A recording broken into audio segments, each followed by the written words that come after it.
आप सभी का स्वागत है द साइलेंट स्टोरीज में। यहाँ हर कहानी खामोशी से शुरू होती है और अंत तक पीछा नहीं छोड़ती। आज की कहानी का शीर्षक है मकड़ी का कमरा।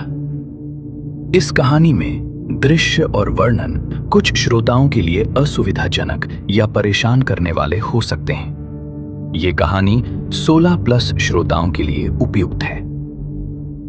पहाड़ी गांव के छोर पर एक छोड़ी हुई हवेली थी, पुरानी, सड़ी हुई और हमेशा धुएं सी गंध से भरी। लोग कहते थे वहां अंदर कोई जाल में फंस जाता है, पर मकड़ी का नहीं, उस कमरे की आत्मा का। आरुषि, एक डॉक्यूमेंट्री फिल्म मेकर, 3 लोगों की टीम के साथ वहां पहुंची थी। हम रात भर शूट करेंगे, उसने कहा। हमें उस मकड़ी वाले कमरे का फुटेज चाहिए।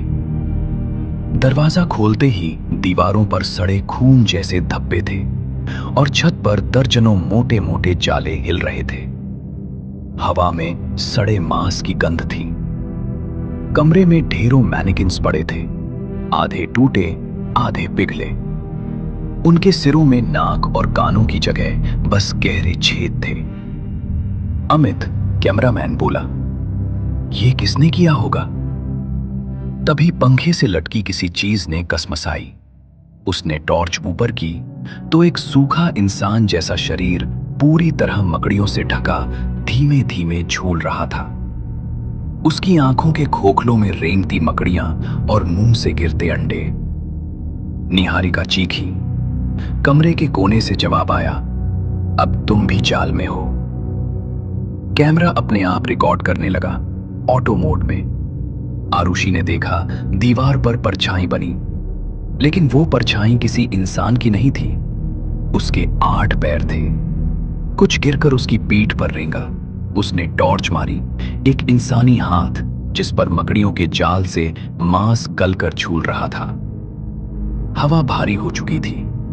रिकॉर्डर में आवाज गूंजी, फुसफुसाहट जैसी, जो तलाशती है वो मिल जाती है। अचानक अमित गायब हो गया। टॉर्च घुमाई, फर्श पर खून, पर उसका शरीर नहीं। बस कैमरे की स्क्रीन में एक चेहरा दिखा, उसका ही, उल्टा और फंसा हुआ, जैसे कमरे का हिस्सा बन गया हो। दीवारों से अजीब गूंज, ठक ठक की नहीं, चूसने की आवाजें। जब आरुषि ने ऊपर देखा, छत पर चिपका कोई जीव उसे देख रहा था।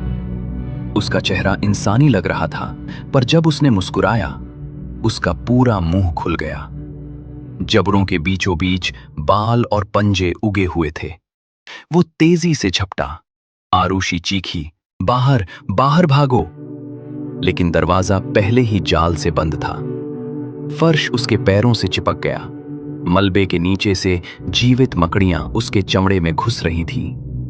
उसकी टांगें कांपने लगीं और एक एक कर कील की तरह उसकी त्वचा में धंसती गईं। आखिरी चीज जो उसने देखी वो थी अमित का चेहरा, दीवार से निकलता हुआ।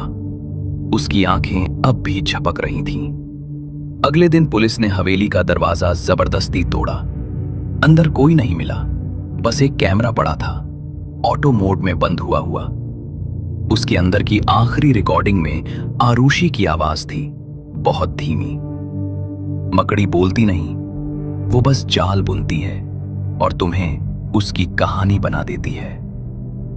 हवेली अब भी वही है, और रात होने पर अगर हवाओं में टक टक सुनाई दे तो समझ लेना कोई फिर से उस मकड़ी के कमरे में फिल्म बना रहा है। अगर आपको ऐसी कहानियां पसंद हैं जहां हर कर्म का हिसाब होता है, तो द साइलेंट स्टोरीज को स्पॉटिफाई